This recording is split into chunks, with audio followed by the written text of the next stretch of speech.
ओम अलग सभी को। इंसान अपने जीवन में किन्हीं न किन्हीं बातों को लेकर घिरा रहता है, चिंता में रहता है, भय में रहता है, इच्छाओं में घिरा रहता है। बचपन में जब पैदा होता है तो परमात्मा के घर से आता है, आंखें खोलता है, उसको कुछ नहीं पता। जैसे इस दुनिया का पता चलता है कि मैं इस दुनिया में आया हूँ, पैर रखता है, खाने की चिंता, खेलने की चिंता, पढ़ता है, घर से पैसा खर्च मिले, स्कूल में जाऊँ, ये खाऊँ पीऊँ। कुछ बच्चे पढ़ाई की चिंता, मार्क्स कभी कम ना आए, घर के मारेंगे, कुछ स्कूल जाने से डरते हैं। ऐसे बढ़ते बढ़ते जवानी आ गई। जवानी में मैं उससे ऊपर चढ़ूँ, इसकी इतनी सेहत है, यूँ बने। ऐसे लड़कों के ग्रुप खड़े हैं आज की दुनिया में, देख रहा हूँ। हर मोहल्ले में 10-20 लड़के इकट्ठे होते हैं और माँ बाप की ताकत का गलत फ़ायदा उठाते, मतलब उससे पैसे लेते हैं माँ बाप से, और वो देते हैं उनको पढ़ने के लिए, आगे बढ़ने के लिए, और सारा पैसा गलत तरह मिसयूज़ करते पैसे का। भय होता है उनको, घर को वालों को पता चलेगा तो क्या होगा। आगे बढ़ने की इच्छाएं हैं, कुछ करना नहीं चाहते। कुछ गलत रास्ते में आजकल देखते हैं, चोरी, डकैती, बदमाशी, लूटपाट। एक सही मेहनत ना करके, एक सच्चाई का पौधा नहीं लगाना, एक गलत रास्ते पे जाकर गलत कमाई करके ऊपर चढ़ना, कहीं वे फंस के खड़े हो जाते हैं और जीवन नरक हो जाता है। भय, क्या होगा कल को, मारे जाएंगे, फंस जाएंगे, हमारे दिल को कमज़ोर करता, हमारी आत्मा को क्षीण करता। बीतते पीते जीवन चला गया, शादी हुई और परेशानियां। परमात्मा की शरण में ना रहकर गलत रास्ते पे चले जाते हैं। कुछ लोग ऐसे युवा, मध्यम वर्ग के, मध्यम एज के, बुजुर्ग, बहनें, माताएं हमारे स्थान पे आई, जिनको एक बहुत अच्छा रास्ता मिला और सब कुछ देखा, देखकर भी विचलित हुए। ऐसे हजारों लोग आज मिलोगे तो वो कहेंगे हाँ शक्ति है, परमात्मा है, पर वापिस कोई गलत रास्ते पे चला गया, कोई उल्टे साधो कामों में फिर चला गया, कोई तांत्रिकों के पास चला गया, कार्य सिद्धि के पास, कोई ज्योतिषों के चला गया, नगों से घर भर दिया, कोई कैसे अनुष्ठान करा रहा, कोई कह रहा है बस बीमारी थोड़ी सी डाउन होनी थी, वो हो गई, अब क्या करना है, ऐसे क्या जाते रहेंगे। ये नहीं पता उनको, ये भी पता है इस सिद्धि में परमात्मा का आमना सामना, उसकी शरण में रहकर हम बेचैन नहीं रहेंगे अगर परमात्मा की कृपा से रहेंगे। और आंखें बंद कर कर सेल्फिश माइंड से खड़े रहे तो कुछ नहीं होगा। एक समर्पित भाव से खड़े होंगे तो सब कुछ होगा। भय निकलेगा, चिंता नहीं, चिंतन करोगे, आगे बढ़ने का मार्ग मिलेगा। गुजरते गुजरते अधेड़ उम्र से ऊपर चले गए, 60-70 एज हो गई, लड़कों की शादियां हो गई, बहुएं आ गई, कोई मान रहा है, कोई नहीं, घर में विचार नहीं मिलते, परमात्मा से कोई वास्ता नहीं रहा, जिंदगी भर बुरे कामों में लिप्त रहे, गलत क्रियाएं की, एक नग के सारे अपना जीवन आगे बढ़ाने की कोशिश की, एक दिशाओं का मामला लेके जिंदगी भर कभी इस तरफ सोते रहे, कभी बेड बदलते रहे सोने का।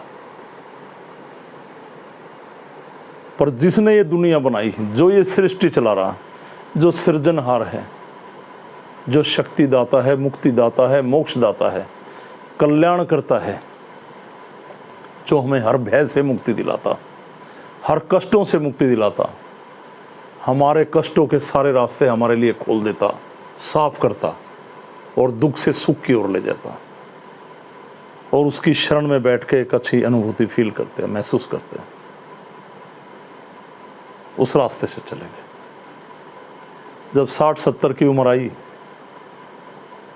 कोई पूछता नहीं, पड़े हैं, टाइम पे खाना आ गया, बच्चे नहीं पूछ रहे, चलो बूढ़ा आदमी है कोई बात नहीं, पत्नियां हैं घर में, बच्चों की, कोई बहू अच्छी निकला है तो ठीक है, नहीं तो कुछ नहीं है, बूढ़ा परेशान कर रहा है। जिंदगी से समझौता, कंप्रोमाइज करके जीते, अपना कुछ नहीं। विल पावर टूट गई गलत काम कर करके जिंदगी भर, कभी परमात्मा को याद नहीं किया, भागते रहे, दौड़ते रहे खुशी की तलाश में, और खुशी ही खो बैठे खुशी की तलाश में। कुछ नहीं रहा, परमात्मा की शरण में रहकर खुशी भी मिलेगी, ज्ञान भी मिलेगा, चिंतन करने का भी मौका मिलेगा। चिंतन क्या है? चिंतन, जब हम किसी भी काम में पजल हो जाते हैं, उलझ जाते हैं किसी भी उसमें, तो हम चिंता में डूब जाते हैं, सिर में दर्द बना लेंगे, बेचैनी बढ़ाएंगे, भय बैठ जाएगा हमारे अंदर। एक सेल्फिश माइंड से किसी के पास जाएंगे, मेरा ये हो जाए, मेरा हो जाए, वो भी समझता है बनावटी बातें कर रहा है, आत्मा को क्षीण कर देंगे हम। पर जब आप परमात्मा की शरण में आएंगे, इस दुनिया को छोड़ो, दुनिया एक तमाशा है, आपसे बड़ा आपका कोई मददगार नहीं, वास्तविक आप हैं। सारी दुनिया आपके मजे ले रही, आप अपने आप पे भरोसा ना करके दुनिया से मदद मांग रहे। जिसने पैदा किया उसकी शरण में आओ। ये शक्ति माध्यम है आत्मा और परमात्मा के बीच में। जिनकी आत्मा मलिन हो गई, विकारों में गिर गई, क्षीण हो गई, और हमारे शरीर में श्वास क्रिया के द्वारा हर पल हमारी सोच के द्वारा नेगेटिविटी उत्पन्न हो रही, हमारा शरीर बर्बाद हो रहा, हमारी मानसिक स्थिति कमजोर हो रही, हमारी सोचने की अक्षमता घट रही, हम किसी तरह से आगे नहीं बढ़ पा रहे। कोई समझाता है तो समझते नहीं, अपने आप से होशियार किसी को मानते नहीं, पर हैं क्या? निरे मूर्ख। जो इस रास्ते को छोड़ के ना समझ हो जाए या मेरे से बात करे, इसमें कुछ नहीं है। कुछ लोग कहते गुरु की बात मुझे समझ में नहीं आई, दोबारा पूछिए, गुरुजी ठीक नहीं कह रहे, इसका भी जवाब मांगे, क्यों ठीक नहीं कह रहा? कड़े शब्दों में जो ना समझाए, जो केवल मीठे बोल बोले, वो गुरु नहीं, वो अपनी क्लास को आगे बढ़ा रहा। कड़े शब्दों में जो साफ शब्दों में बात करे, वो आपको वास्तविक रास्ता दिखा रहा, उसको आप अवॉइड कर रहे हैं।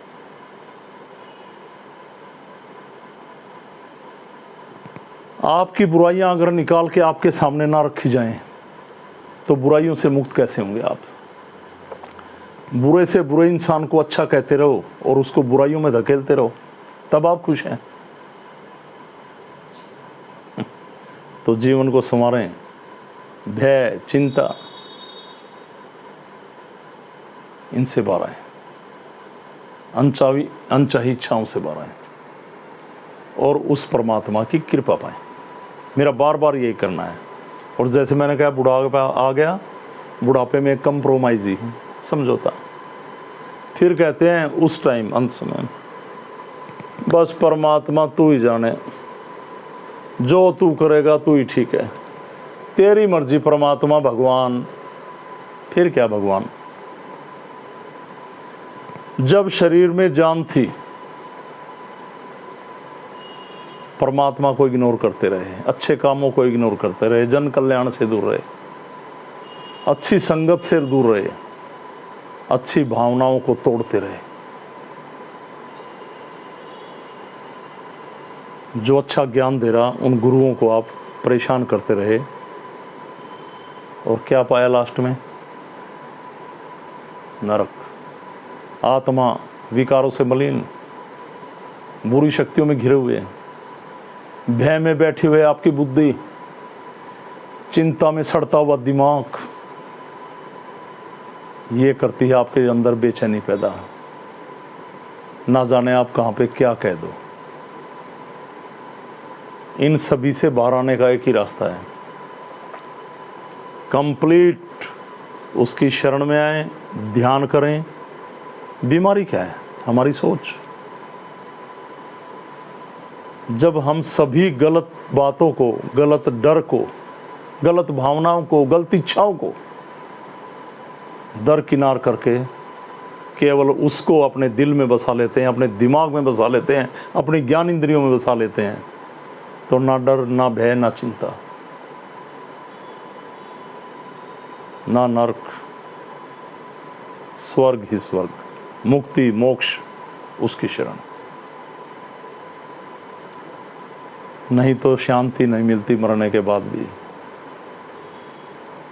जैसे अब गलत कार्यों में लिप्त हो, मरने के बाद भी किसी में बढ़ के किसी की जिंदगी बर्बाद करोगे। मैंने कहा ना, पीछे कई वीडियो में समझाया कि जिन इच्छाओं में घिरकर लोग मरते हैं, ठीक आत्मा पे उन्हीं इच्छाओं का प्रभाव रहता है, और शरीर छोड़ने के बाद जब उसे मुक्ति नहीं मिलती तो वो शरीर ढूंढते हैं वो अपने कार्य पूर्ति के लिए, और किसी और इंसान की भी ज़िंदगी बर्बाद कर देते हैं, जिनकी विल पावर वीक हो और उनके शरीर में आके उसके दिमाग पे राज करती हैं आत्माएं, उन्हें परेशान करती हैं, जिसको लोग कहते हैं इसको ओपरा हो गया, ये पहले ऐसा नहीं था वैसा हो रहा है। तो कुछ लोग ऐसे बीमारियों से घिरे हैं, वो भी संपर्क करें। और मैं सभी से कहूँगा, जो लोग मेरे काफ़ी नज़दीक रहे, हमारे स्थान पे रहे काफ़ी दिन, जिन्होंने समझा है बीता हुआ कल गया, नई शुरुआत कभी भी कर सकते हैं कुछ लोग कभी आए, भटके ना, एक सही राह को चुने, वरना आपकी मर्जी। हाँ,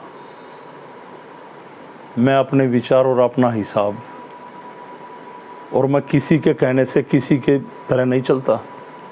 मुझे जो दिया नाथ जी ने रास्ता, जो परमात्मा ने एक रास्ता दिया 20 साल से, मैं उसी पे चल रहा हूँ, और मैं अपना रास्ता नहीं बदलूँगा। अगर तुम खुद अपने आप को बदलना चाहते हो तो आ जाओ, चलो मेरे साथ। तो इसी के साथ सभी को ओमलक प्रणाम। अलग पुरुष गोरक्षनाथ भगवान को वंदन, शंकर भगवान को वंदन, और सनातन धर्म की जय। माँ भगवती को प्रणाम। प्रणाम सभी को, प्रणाम।